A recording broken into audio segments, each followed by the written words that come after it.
America అధ్యక్ష పదవి రేసులో జో బైడెన్ మరింత ముందుకు దూసుకెళ్తున్నారు. ఆయన గెలుపు ఇక లాంఛనమే కానుంది. హోరాహోరీ పోరులో ప్రస్తుత అధ్యక్షుడు ట్రంప్నకు అత్యంత కీలకమైన జార్జియా, పెన్సిల్వేనియా రాష్ట్రాల్లో ఫలితాలు ప్రతికూలంగా ఉన్నాయి. నిన్న వెలువడిన ఫలితాలను బట్టి ఇక్కడ బైడెన్ది పైచేయిగా ఉంది. జార్జియాలో 50,000 పైచిలుకు ఓట్ల ఆధిక్యంతో ట్రంప్ ఉండగా ఇప్పుడు సీన్ మారిపోయింది.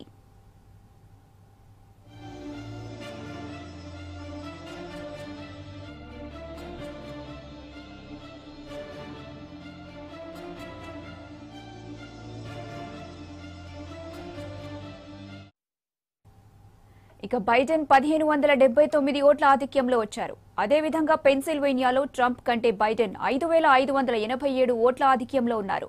ఇక్కడ కూడా బుధవారం వరకు ట్రంప్ 70,000 పైచిలుకు ఓట్లతో ముందంజలో ఉండటం గమనార్హం. నెవేడాల్లోనూ బైడెన్ హవానే కొనసాగుతుంది. ప్రస్తుత ఫలితాలను బట్టి బైడెన్ కు 264 ఎలక్టోరల్ ఓట్లు, ట్రంప్ కు 214 ఓట్లు వచ్చాయి. మొత్తం 538 ఎలక్టోరల్ ఓట్లకు గాను 270 ఓట్లు సాధించిన వారికి అధ్యక్ష పీఠం దక్కనుంది.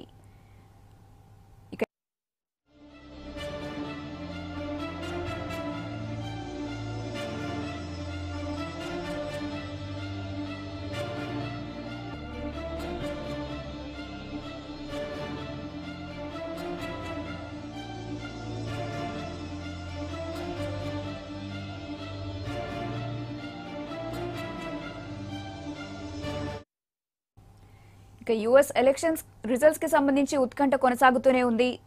దీనిపై మరిన్ని డీటెయిల్స్ మా ప్రతినిధి గణేష్ ఫోన్ లైన్ ద్వారా అందిస్తారు. గణేష్.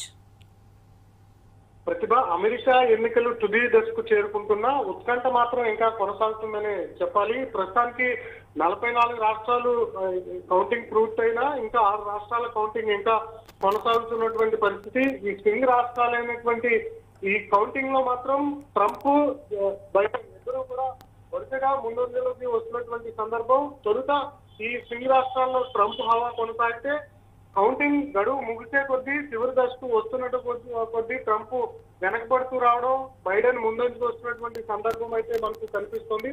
ప్రస్తుతం ఉన్నటువంటి స్వింగ్ రాష్ట్రాలైనటువంటి Georgia, Nevada, North Carolina, Pennsylvania, Alaska మొత్తం ఈ 5 రాష్ట్రాల్లో 3 రాష్ట్రాల్లో బైడెన్ హవా కొనసాగితే నార్త్ కరోలినా, అలాస్కాలో మాత్రం ట్రంప్ హవా కొనసాగుతుంది.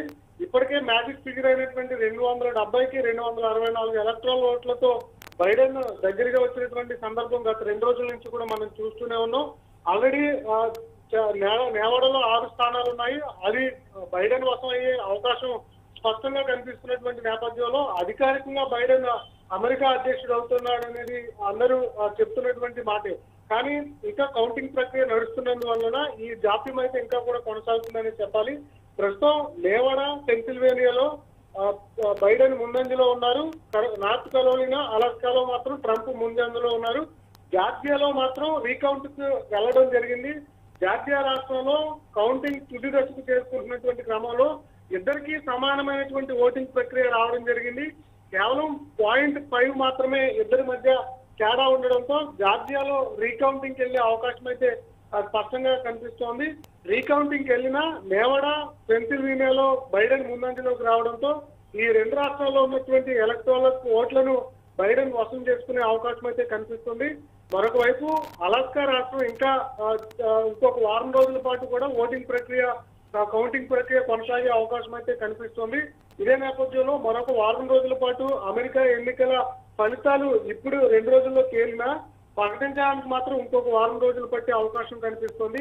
ప్రస్తుతానికి పెన్సిల్వేనియా, నార్త్ కరోలినా, నేవాడా ఈ రాష్ట్రాల్లో చాలా స్వల్పమైన ఓటింగ్ ఇంకా మిగిలి ఉంది. కేవలం 150,000 నుంచి 50,000 లోపులోనే ఇంకా కౌంటింగ్ లెక్కించాల్సినటువంటి ఓట్లు ఉన్నటువంటి నేపథ్యంలో ఈ వాళ్ళ సాయంత్రంలోగా ఈ కౌంటింగ్ ప్రక్రియ పూర్తవుతుందన్న అంచనాలు అయితే కనిపిస్తున్నాయి. కానీ ఇంకా కూడా కరోనా వ్యాప్తి కారణంగా ఎవరైతే ఓటు హక్కు వినియోగించుకోలేదో వారికి ఓటు హక్కు వినియోగించుకునే అవకాశాలు నేవాడా, నార్త్ కరోలినా రాష్ట్రాలు కల్పించడంతో ఈ నెల 12 వరకు కూడా ఎవరైతే ఓటు హక్కు వినియోగించుకోలేదో వారు ఓటు వేసే అవకాశం ఉన్నటువంటి నేపథ్యంలో ఈ ప్రకటన మాత్రం ఆలస్యం అయితే అవకాశం అయితే కనిపిస్తుంది. ప్రస్తుతానికి మాత్రం వస్తున్నటువంటి అంచనాల ప్రకారం ఈ నేవాడా, పెన్సిల్వేనియా, జార్జియాలో బైడెన్ ముందంజలో ఉండడంతో బైడెనే అమెరికా అధ్యక్షుడు అవుతాడన్న అంచనాలు కనిపిస్తున్నాయి. మరొక వైపు ట్రంప్ ఇప్పటికే న్యాయస్థానాలను ఆశ్రయిస్తూ ఉన్నారు. నేవడా, పెన్సిల్వేనియా, జార్జియా ఈ రాష్ట్రాల్లో జరుగుతున్నటువంటి కౌంటింగ్ ప్రక్రియలో అవకతవకలు జరుగుతున్నాయి, వెంటనే నిలుపుదల చేయండి అని చెప్పి ఆ న్యాయస్థానాలను ఆశ్రయించిన ట్రంప్ కు చాలా వరకు చుక్కెదురవుతుంది. ట్రంప్ తన న్యాయవాదుల మీద కూడా కొంత ఆగ్రహం వ్యక్తం చేస్తున్నటువంటి సందర్భం అయితే కనిపిస్తున్నటువంటి పరిస్థితి. ట్రంప్ న్యాయపరంగా ఎన్ని ప్రయత్నాలు చేస్తున్నప్పటికీ కూడా బైడెన్ చివరికి గెలుస్తారనేది ప్రస్తుతం అమెరికా కౌంటింగ్ ప్రక్రియ చూస్తే అర్థమవుతుంది. గణేష్, కోర్టుని సంప్రదించినా కూడా ఇదివరకే ట్రంప్ విషయానికి వచ్చేసరికి ఎలాంటి అవకతవకలు జరగలేదని చెప్పి తను ఏదైతే అడిగాడో అది ఖచ్చితంగా నిజం లేదు అనేసి కూడా అన్నారు కదా. సో మళ్ళీ ట్రంప్ వాళ్ళని ఆశ్రయించడంలో ఎంతవరకు తనకు హెల్ప్ అవుతుంది? ఎందుకంటే తనకి అనుకూలంగా ఉన్నటువంటి ప్లేసెస్లో కూడా బైడెనే ఆధిక్యంలో ఉన్నారు. దీన్ని ఇంకా పాజిటివ్ గా తీసుకుంటున్నారు ట్రంప్. అసలు ఏం జరగబోతుంది? అంటే ఓటింగ్ ప్రక్రియ మొత్తం అమెరికాని చూస్తే ట్రంప్ ముందు నుంచి కూడా అమెరికా ఎన్నికల ప్రక్రియ మీద ఆయన తప్పుపడుతూ ఉన్నారు. కౌంటింగ్ ప్రక్రియ ముగిసినప్పటికీ కూడా ఇంకా వెనుకాలుగా ఉన్నటువంటి ఓట్లను అనుమతించడం పట్ల ఆయన అసహనం వ్యక్తం చేస్తూ అనేక అనుమానాలను వ్యక్తం చేస్తున్నటువంటి సందర్భం. ఈ అమెరికా ఎన్నికలను పూర్తిగా రద్దు చేసి కొత్తగా ప్రక్రియ నిర్మించాలి, దీని మీద సుదీర్ఘంగా పోరాడతానని చెప్పి ఇప్పటికే ట్రంప్ ప్రకటించడం, ముందు నుంచి కూడా గత 2 రోజుల నుంచి తన న్యాయవాదుల చేత ఎక్కడైతే తను గెలుస్తాడని చెప్పి భావించినటువంటి ప్రాంతాల్లో ఓటమి అవుతూ వస్తున్నాడో ఆ ప్రాంతాల్లో ట్రంప్ న్యాయస్థానాలను ఆశ్రయిస్తున్నటువంటి సందర్భం కనిపిస్తుంది.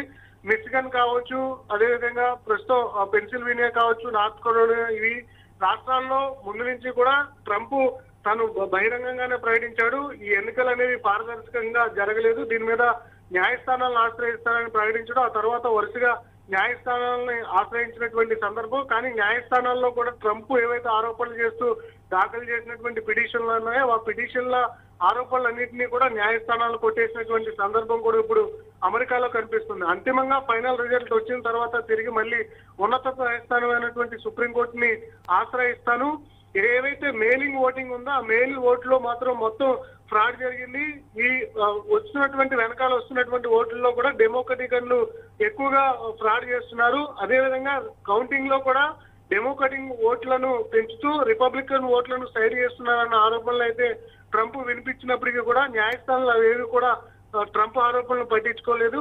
పారదర్శకంగానే ఎన్నికలు జరిగాయనేది ప్రస్తుతం అమెరికా న్యాయస్థానాల తీర్పుల ద్వారా అయితే మనకు స్పష్టంగా అర్థమవుతున్నటువంటి సందర్భం.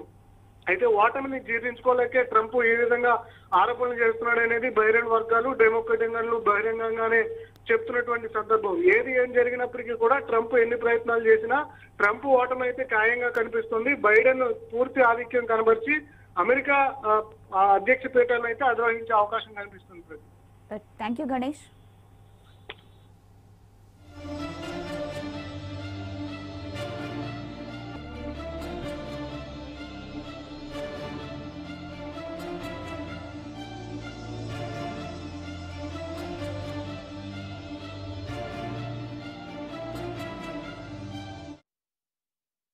జార్జియా, పెన్సిల్వేనియాలో ఓటమి పాలైతే మళ్లీ ఎన్నికయ్యేందుకు ట్రంప్ కు దారులు మూసుకుపోయినట్లేనని విశ్లేషకులు భావిస్తున్నారు.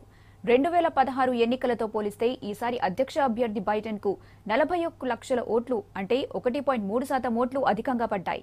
కాలిఫోర్నియా, న్యూయార్క్ వంటి రాష్ట్రాల్లో ఇంకా 60 లక్షల ఓట్లను లెక్కించాల్సి ఉన్నందున బైడెన్ ఆధిక్యం మరింతగా పెరిగేందుకు అవకాశాలున్నాయని వాషింగ్టన్ పోస్ట్ అంచనా వేస్తోంది.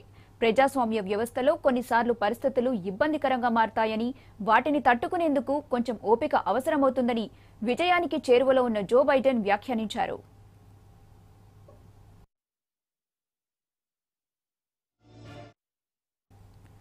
ప్రస్తుత పరిణామాలను అంచనా వేసిన అమెరికా నిఘా విభాగం అధికారుల బృందాలు జో బైడెన్ కు రక్షణ కల్పించేందుకు విల్లింగ్టన్, డెలావేర్ కు తరలి వెళ్లినట్లు సమాచారం. అధ్యక్ష ఎన్నికల్లో గెలుపొందే వారికి అమెరికా సీక్రెట్ సర్వీస్ భారీగా భద్రత కల్పిస్తుంది. కాబోయే అధ్యక్షుడికి విమాన ప్రయాణాల సమయాల్లో కూడా ఈ విభాగం అదనపు రక్షణ చర్యలు తీసుకుంటుంది. గత వారం నుంచే బైడెన్ వెంట సీక్రెట్ సర్వీస్ బృందం ఒకటి రక్షణగా ఉంటున్నట్లు అమెరికా మీడియా అంటోంది.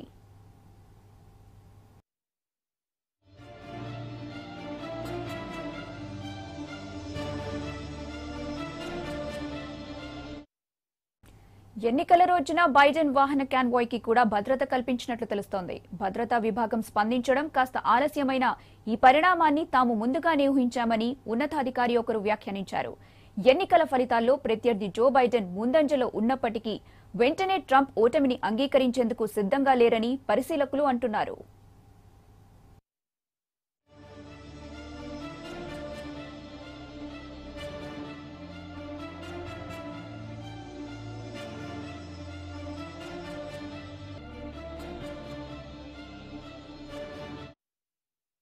అయితే Pennsylvania, Michigan, Georgia, Nevada polling లో అవకతవకలు జరిగాయంటూ ట్రంప్ అనుచరులు కోర్టుల్లో కేసులు వేశారు. ఈ పరిణామాలపై బైడెన్ ప్రతినిధి ఒకరు స్పందించారు. జూలై 19న మేం చెప్పిన విధంగానే అమెరికా ప్రజలు ఈ ఎన్నికల్లో అంతిమ నిర్ణయం తీసుకుంటారు. అధ్యక్ష భవనంలో దొంగచాటుగా తిష్టవేసే వారిని అడ్డుకునే సమర్థత అమెరికా ప్రభుత్వానికి ఉంది అని ఆయన